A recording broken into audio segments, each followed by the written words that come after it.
এক বিকেলে তিন বন্ধু রাহুল, সুমন আর টিনা এক পুরনো পরিত্যক্ত বাড়িতে ঢুকল। শোনা যায় সেখানে নাকি অনেক বছর আগে এক সাধু মারা গিয়েছিলেন এবং তার আত্মা এখনও সেই বাড়িতে ঘুরে বেড়ায়।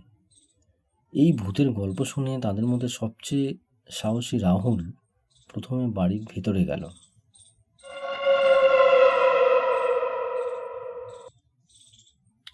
ভেতরে চারিদিক অন্ধকার, ধুলোর আস্তরণ আর মাকড়সার জাল। হঠাৎ একটা ঠান্ডা হাওয়া এসে তাদের গায়ে লাগলো, যদিও কোনো জানালা খোলা ছিল না। তারা বুঝল পরিস্থিতি ঠিক সুবিধের নয়। ভয়ে সুমনের হাত পা ঠান্ডা হয়ে গেল, আর টিনা শক্ত করে রাহুলের জামা ধরে দাঁড়িয়ে রইল।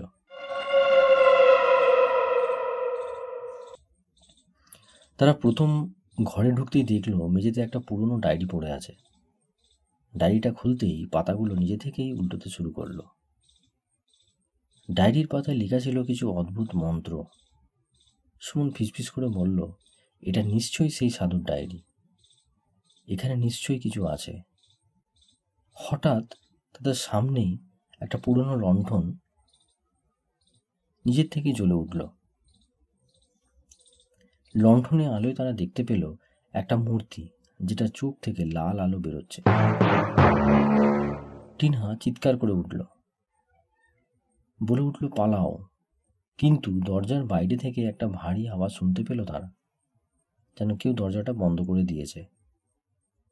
তারা বুঝতে পারল তারা ফাঁদে পড়েছে।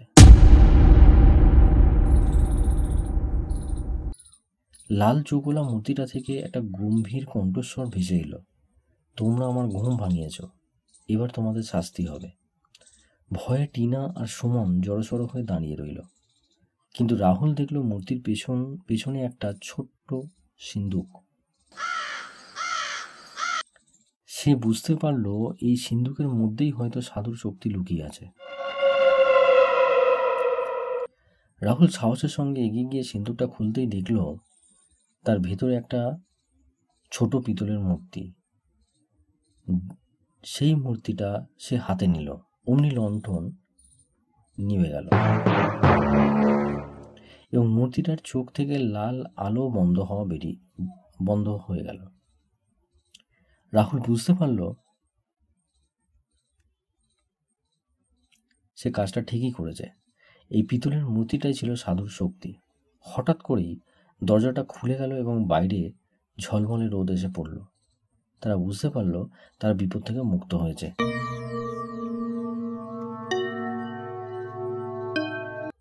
তারা দ্রুত বাড়ি থেকে বেরিয়ে এলো। বাইরে এসে রাহুল দেখল তার হাতে থাকা পিতলের মূর্তিটা একটা ছোট্ট সোনার মূর্তি হয়ে গেছে। তারা অবাক হয়ে একে অপরের দিকে তাকালো।